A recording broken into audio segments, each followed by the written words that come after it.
ये Nadreen ATV news में ख़बर शामिल कंदा आहियूं। ठरी मीरवा पीरवसण खर्रा सेरी तारको ऐं आसपास जे इलाइक़नि खे बुनियादी सहूलियतूं रोड रस्ता बिजली गैस न मिलण ते इलाइक़े वासियुनि पीरवसण खां ठरी मीरवा प्रेस क्लब ताईं रैली कढी वई, जंहिंमें पीरवसण नौजवान इताद मीरवा इताद टीम ऐं मुख़्तलिफ़ सियासी समाजी तंज़ीमुनि शिरकत कई।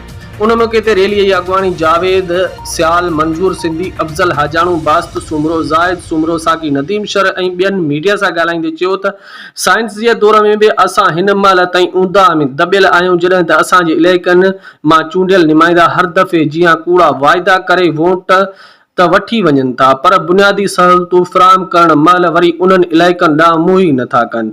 पीरवसण खां सुई southern gas company line cross थी रही आहे। बदकिस्मतीअ सां उन लाइन जे आसपास वारा इलाइक़ा गैस जी सहूलियत खां महरूम आहिनि।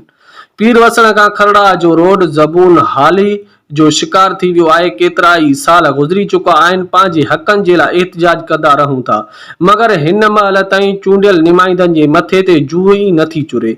अगर असांखे बुनियादी सहूलियतूं फ़राहम न कयूं वयूं त असां चूंडियल नुमाइंदनि जे घरनि जो घेराव कंदासीं, ॿिए तरफ़ पंहिंजे हक़नि जे लाइ एहतिजाज जो सिलसिलो जारी रखंदासीं। रिपोर्टर गुलाम नबी इस्लामी, एटीवी न्यूज़, ठरी मीरवा।